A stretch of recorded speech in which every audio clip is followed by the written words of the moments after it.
नमस्कार साथियों, मेरा नाम अभिनय शर्मा है। जीके और पॉलिटी दोनों का एक दूसरे से बहुत अटूट रिश्ता है और पॉलिटी में सर्वोच्च पद पर विराजमान है राष्ट्रपति। और आज का हमारा विषय संघीय कार्यपालिका, संघीय विधायिका और राष्ट्रपति से संबंधित हम कुछ वैकल्पिक प्रश्नों को देखेंगे जो पिछली कुछ महत्वपूर्ण परीक्षाओं में अक्सर पूछे गए हैं। आगे बढ़ने से पहले हल्का सा हम कार्यपालिका और विधायिका के बीच में यानी कि यूनियन एग्जीक्यूटिव और यूनियन लेजिस्लेचर के बीच में हल्का सा अंतर समझ लेते हैं। ये दोनों के दोनों भाग जो हैं वो संसद के ही हैं, संसद के हैं यानी कि पार्लियामेंट के। यूनियन एग्जीक्यूटिव और यूनियन लेजिस्लेटिव, लेजिस्लेटिव को आप लॉ से समझ सकते हैं, जो नियम बनाते हैं, और एग्जीक्यूटिव जो नियमों का थोपते हैं, एग्जीक्यूट करते हैं। तो इनमें जो आते हैं, इनमें जो कार्यपालिका में आता है वो राष्ट्रपति, उपराष्ट्रपति, प्रधानमंत्री और सारे के सारे मंत्री आते हैं। बाकी बचे हुए जितने भी सांसद हैं वो सारे के सारे यूनियन लेजिस्लेचर के पार्ट होते हैं। तो शुरू करते हैं। ये हल्का सा अंतर था आज का टॉपिक हमारा। पहला प्रश्न है, संविधान में औपचारिक रूप से संघ की कार्यपालिका शक्ति किसमें निहित है? यानी कि संघ की कार्यपालिका, यूनियन लेजिस्लेचर की शक्ति किसमें निहित है? वो राष्ट्रपति में औपचारिक रूप से, लेकिन असली उपभोग कौन करता है? वो प्रधानमंत्री करता है। राष्ट्रपति का चुनाव है राज्य विधानमंडलों तथा संसद के दोनों सदनों के सदस्यों का, राज्य की विधानसभाओं तथा लोकसभा के सदस्यों का, दूसरा लोकसभा तथा राज्यसभा के द्वारा, और चौथा है संसद के दोनों सदनों तथा राज्य विधानसभाओं के निर्वाचित सदस्यों के द्वारा। तो इसका उत्तर जो सही है वो है डी। अब कैसे है? इन दोनों में देखिए सिमिलरिटीज हैं, लेकिन जो मनोनीत सदस्य होते हैं, मनोनीत, कुछ मनोनीत देखिए किसमें होते हैं? राज्य की विधानसभा में होते हैं, जो राज्यपाल के द्वारा मनोनीत किए जाते हैं, और कुछ मनोनीत राज्यसभा में भी होते हैं और 2 मनोनीत लोकसभा में भी होते हैं। तो वो वोटिंग नहीं कर सकते हैं। वो किसमें वोटिंग नहीं कर सकते हैं? राष्ट्रपति के चुनाव में। तीसरा प्रश्न है, भारत की सेना का सर्वोच्च सेनापति कौन होता है? राष्ट्रपति के पास सबसे ज्यादा शक्तियां हैं भारत का राष्ट्रपति। 40 बेहतरीन प्रश्न होंगे इसमें आज। निर्वाचित राष्ट्रपति को पद ग्रहण करने से पूर्व शपथ ग्रहण कौन करवाता है? सर्वोच्च न्यायालय का मुख्य न्यायाधीश करवाता है। भारतीय संविधान के किस अनुच्छेद में कहा गया है कि भारतीय संघ का एक राष्ट्रपति होगा? कौन सा वो अनुच्छेद है जिसमें ये बात बोली गई है कि भारत का एक राष्ट्रपति होगा? अनुच्छेद 52 में इसको बोला गया है। उत्तर आपको साथ के साथ ही है। छठा प्रश्न है, राष्ट्रपति को उसके पद से हटाया जा सकता है। कैसे हटाया जा सकता है? प्रधानमंत्री द्वारा नहीं हटाया जा सकता है जब वो सर्वोच्च ही है। सर्वोच्च न्यायालय द्वारा नहीं हटाया जा सकता है क्योंकि सर्वोच्च न्यायालय राष्ट्रपति के मतलब अधीन नहीं कह सकते हैं, लेकिन प्रसाद पर्यंत जो उसके अधिकारी हैं वो पद धारण करते हैं। संसद के महाभियोग द्वारा, फिर लोकसभा द्वारा।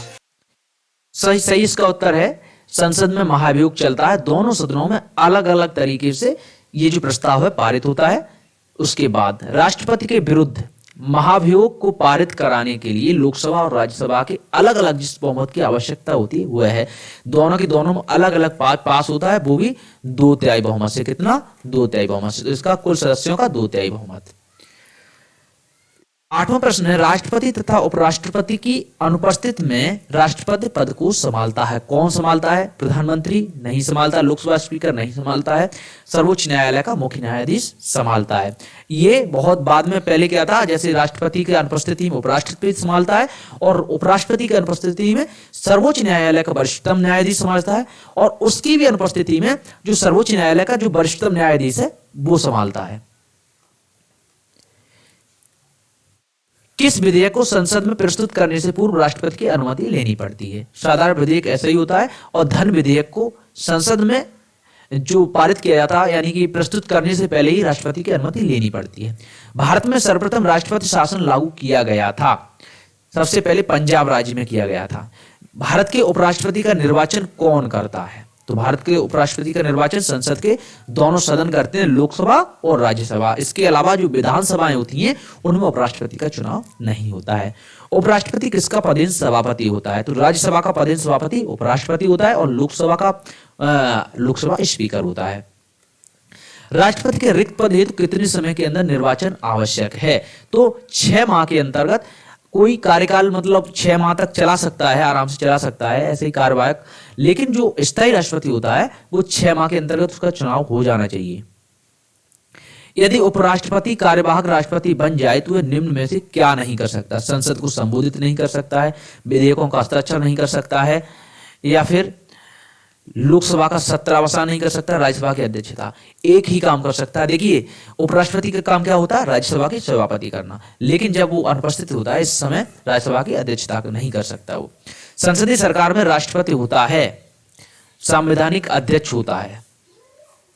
अनुच्छेद 52 के अनुसार भारत का एक राष्ट्रपति होगा। 17 अधीनस्थ कर्मचारियों में शामिल है नागरिक, विदेशी, मंत्री, इनमें से कोई नहीं। तो नागरिक तो एकदम स्वतंत्र हैं, विदेशी भी स्वतंत्र है वो अपने देश की तरह, तो मंत्री इसके जो है अधीनस्थ कर्मचारी होते हैं। संविधान में की परिभाषा नहीं है, किसकी परिभाषा नहीं है, कार्यपालिका की नहीं है, नागरिक की इस परिभाषा है, कार्यपालिका की परिभाषा नहीं है। राष्ट्रपति पद के लिए अर्हताएं क्या होनी चाहिए, भारत का नागरिक होना चाहिए, पहली अर्हता है। 35 वर्ष की आयु पूरी कर लेनी चाहिए, दूसरी अर्हता है। दूसरी आवश्यकता है उसका नाम किसी संसदीय निर्वाचन मंडल के मतदाता के रूप में पंजीकृत होना चाहिए, तभी भारत का ही नागरिक हो। सीधी सी बात है, तो उपयुक्त सभी इसका सही उत्तर है। कार्यपालिका शक्ति के अधीन राज्य को निम्नलिखित में से कौन सी शक्ति प्राप्त है, तो इसका देखिए मुद्रण भी है, विक्रय भी है और पाठ्यपुस्तक के प्रकाशन भी, ये सभी हैं। राष्ट्रपति चुनाव होता है, प्रत्यक्ष होता है, अप्रत्यक्ष होता है, परीक्षा द्वारा होता है। तो अप्रत्यक्ष जितने चुनाव भारत में वो सारे के सारे इनडायरेक्ट होते हैं, प्रत्यक्ष चुनाव कोई नहीं होता। 70वां संविधान संशोधन अधिनियम कब पारित हुआ, ये 1992 में हुआ और इम्पोर्टेंट है। राज्य शब्द के अंतर्गत राष्ट्रीय राजधानी क्षेत्र दिल्ली भी आता है, किस संविधान संशोधन अधिनियम द्वारा यह स्पष्ट किया गया। इसका सही उत्तर है 70वां, जो 1992 में ही हुआ था। ये इंपोर्टेंट है इस लिहाज से, किस अनुच्छेद के अनुसार राष्ट्रपति की पदावधि की समाप्ति से हुई रिक्ति को भरने के लिए निर्वाचन पदावधि की समाप्ति से पहले ही पूर्ण करवा लिया जाएगा। इसका अनुच्छेद 62 में। यानी कि इसको समझने की कोशिश करिए, जैसे कोई राष्ट्रपति है, उसने 5 साल का कार्यकाल होता, उसने 2 साल का ही कार्यकाल किया और उस पर महाभियोग लग गया या उसकी मृत्यु हो गई, तो ऐसी स्थिति में ऐसा नहीं है कि जो 3 साल बची हैं उनको पूरा कोई कार्यवाहक राष्ट्रपति चलाएगा, नहीं, 6 महीने के अंदर उसका चुनाव करवाना पड़ेगा। कौन सा अनुच्छेद राष्ट्रपति को विशेषाधिकार प्राप्त करवाता है, अनुच्छेद 361 के अंतर्गत राष्ट्रपति को बहुत सारे विशेषाधिकार प्राप्त है, जैसे किसी की सजा भी माफ कर सकता है। राष्ट्रपति का कार्यकाल है 5 वर्ष का है। संघ की कार्यपालिका शक्ति राष्ट्रपति में निहित है, ये कौन से अनुच्छेद में कहा गया है, अनुच्छेद 53 में। अनुच्छेद 52 में भारत का एक राष्ट्रपति होगा, अनुच्छेद 53 में जो भी शक्तियां हैं कार्यपालिका की उसको राष्ट्रपति में निहित है। सेना का सर्वोच्च कौन होता है, राष्ट्रपति होता है। राष्ट्रपति कितने व्यक्ति को नॉमिनेट कर सकता है, तो वो 12 व्यक्तियों को पहली बात कर दी है, राज्यसभा में नॉमिनेट कर सकता है। राष्ट्रपति को अध्यादेश प्रख्यापित करने की शक्ति कौन से अनुच्छेद में दी गई है, तो ये अनुच्छेद 123 में अध्यादेश जारी करने की शक्ति उसको दी गई है। राष्ट्रपति को क्षमादान देने की शक्ति प्राप्त है, कौन से अनुच्छेद में, अनुच्छेद 72 में। लघुकरण का क्या अर्थ है, राष्ट्रपति को बहुत सारी जो विशेषाधिकार प्राप्त है उनमें से लघुकरण भी है, ये दंड से संबंधित है। जब दंड को कम कर दिया जाता है उसको लघुकरण कहते हैं। फांसी की सजा माफ करने का अधिकार किसको है, राष्ट्रपति को फांसी की सजा माफ कर सकता है वो। सेना न्यायालय यानी कोर्ट मार्शल के दंडादेश के मामले में क्षमादान करने की शक्ति किसको है, तो क्षमादान करने की शक्ति किसको है, राष्ट्रपति को है। अब ऐसे ही क्या आपातकाल की शक्तियां किसको प्राप्त है, राष्ट्रपति को है। संविधान के कितने प्रकार के आपात की उल्लेख किया गया, 3 प्रकार के आपात का, जिसमें वित्तीय आपात भी शामिल है। किसी संविधान संशोधन अधिनियम द्वारा राष्ट्रपति को सामान्य तौर पर मंत्रिमंडल की सलाह माने, ये किसमें बोला गया है, तो 44 में। 91वां संविधान संशोधन कब हुआ, 2003 में। 91वां संविधान संशोधन 2003 द्वारा अनुच्छेद 75 में कौन सा खंड जोड़ा गया, तो इसका सही उत्तर है खंड आ और बाद में, आ और बादौनी खंड 1 का और 1 खा 2 जोड़े गए इसमें। दल विभाजन के आधार पर दल परिवर्तन के पर सदस्यता समाप्ति का अनुच्छेद है, ये 75 के खंड 1 खा में बताया गया है, जो कि 91वें संविधान संशोधन में 2003 में लाया गया था। यानी कि जब कोई दल विभाजित करता है तो उसके दल परिवर्तन पर उसकी सदस्यता समाप्ति हो जाती है। मंत्रिपरिषद के मंत्री होते हैं कैबिनेट स्तर के मंत्री, राज्य मंत्री, उप मंत्री। तो मंत्री हमारे 3 प्रकार के होते हैं, कैबिनेट मिनिस्टर, राज्य मंत्री जो स्वतंत्र प्रभाव होता है, और उप मंत्री। तो इसका सही उत्तर है उपयुक्त सभी। प्रधानमंत्री की नियुक्ति राष्ट्रपति करेगा, ये किसमें बोला गया है, तो अनुच्छेद 78 में सिर्फ इस बात को कहा गया है कि प्रधानमंत्री की नियुक्ति राष्ट्रपति करेगा। अब इसका मतलब ये नहीं है कि वो अपने किसी सगे संबंधी को लाके बैठा देगा, इसकी एक पूरी प्रक्रिया है चुनाव की, जो आप और हम सभी लोग जानते हो। 43 नंबर प्रश्न है, एक गैर सदस्य भी मंत्री बन सकता है, ये कौन से अनुच्छेद में बोला गया है, अनुच्छेद अनुच्छेद 75 के 5वें में ये बोला गया कि कोई जो व्यक्ति है जो संसद में सदस्य नहीं है फिर भी मंत्री बन सकता है, लेकिन एक उसकी योग्यता होनी चाहिए कि उसको कुछ समय अंतराल जो उसको दिया जाता है उसके अंतर्गत वो उस या सदन ए या सदन बी यानी कि राज्यसभा या लोकसभा एक किसी का सदस्य हो जाना चाहिए। ऐसे ही सदनों में मतदान और गढ़पूर्ति की संख्या होनी चाहिए 1/10 1/10। अब गढ़पूर्ति क्या होती है?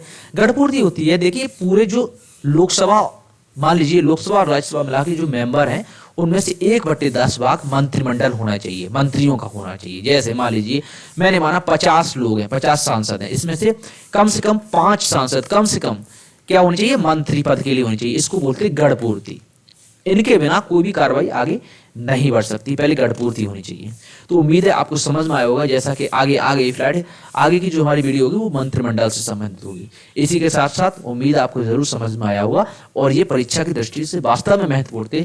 Thank you.